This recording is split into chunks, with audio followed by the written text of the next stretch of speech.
आजादी के बाद हम सभी लोगों को एडल्ट फ्रेंचाइज देंगे। उस वक्त ब्रिटिश के जमाने में सिर्फ चंद लोग वोटर्स थे। किसी प्रांत में 300, किसी प्रांत में 400, किसी प्रांत में 500 ऐसे वोटर्स थे। वो सब अमीर थे, जमींदार थे। वही लोग प्रांतीय सरकार भी ब्रिटिश के वक्त चलाते थे। लेकिन पंडित जवाहरलाल नेहरू जी प्रधानमंत्री बनने के बाद जो कॉन्स्टिट्यूंट असेंबली बन गई और डॉक्टर बाबा साहब अंबेडकर उस ड्राफ्टिंग कमेटी के चेयरमैन बन गए, तब दोनों ने मिलके अडल्ट फ्रेंचाइज हमको जरूरी है, चाहे पुरुष हो, चाहे महिला हो, चाहे युवा हो, चाहे गरीब हो, चाहे अमीर हो, चाहे कम से कम रास्ते पे काम करने वाला भी हो, उसको वोटिंग का अधिकार हम दे के रहेंगे। इसीलिए तो संविधान बन गया। और ये किसी की देन नहीं है, कोई आता कुछ तो बकता है। मैं देखा हूं बहुत से बीजेपी के लोग बकते रहते। क्या उन्होंने आपको अडल्ट फ्रेंचाइज दिलाया? क्या आपने को फंडामेंटल राइट्स, बुनियादी जो हकूक मिले, क्या मोदी ने दिलवाया? बोलिए, आप मोदी ने दिलवाया आपको? संविधान की देन, संविधान ने आपको दिलाया है, लेकिन आप उसको भूल जाते हो। हर आदमी इस चीज को भूलते हैं। जो आपको फाउंडेशन में सब कुछ मिला, उसको आप लोग हिफाजत करने के लिए तैयार नहीं है। इसके बारे में सोचते नहीं है। मनुस्मृति में तो यह कहा गया है कि हमारे बहनों को, माताओं को समान अधिकार नहीं होना चाहिए, पुरुषों को ही सब कुछ मिलना।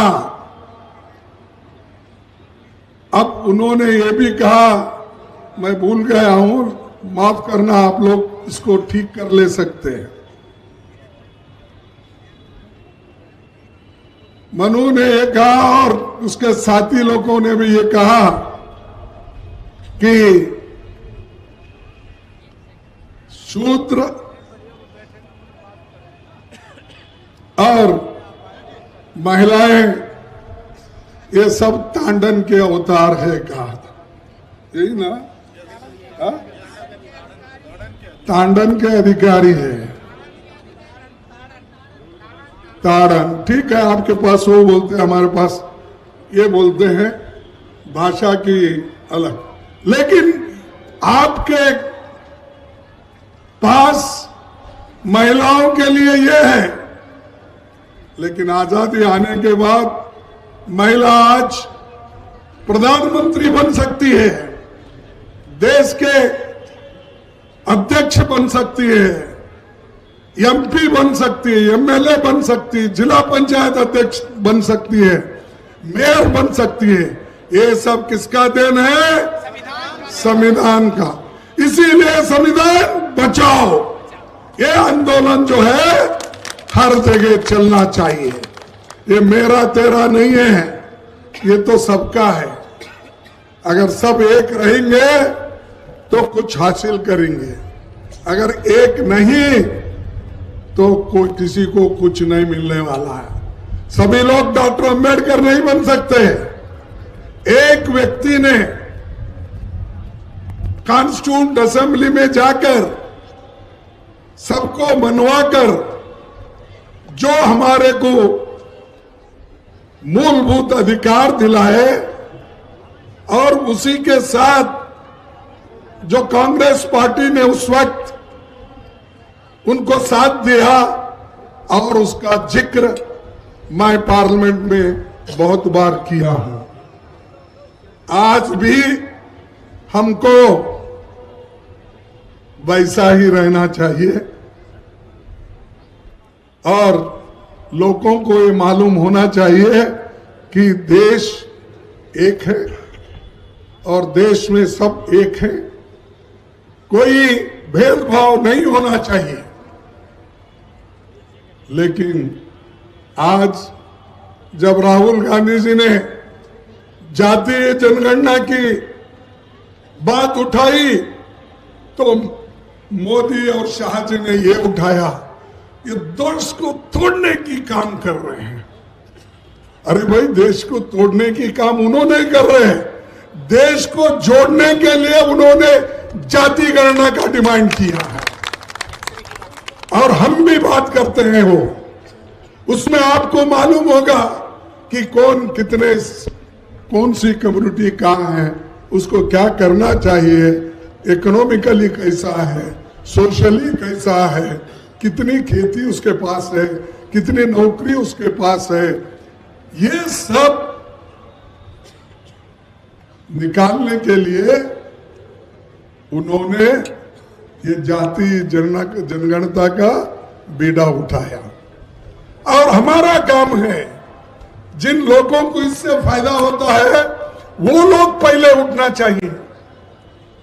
अगर वो लोग पहले नहीं उठे फिर दूसरा क्यों आपके लिए आएगा, मदद करेगा? या आप सोचिए। अरे, जब मेरे को एक बात याद आती है, महात्मा गौतम बुद्ध ने जब अपना धर्म का प्रचार करते वक्त उनके साथ सिर्फ उन्होंने जो दीक्षा दी सिर्फ 5 लोग थे और 5 लोगों के साथ उन्होंने धर्म का जो प्रचार किया, आज दुनिया भर में बुद्ध का नाम, अंबेडकर का नाम प्रसिद्ध है। गुरु नानक जी सिर्फ 5 प्यारों को लेके उन्होंने अपने विचार, अपना धर्म का प्रचार किया।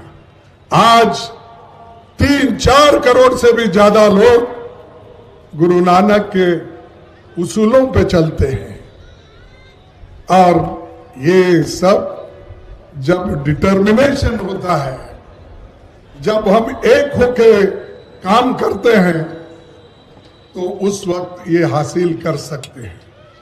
आज बहुत से गरीब लोग भी जो सिख धर्म में हैं, उन्होंने भी बहुत अच्छा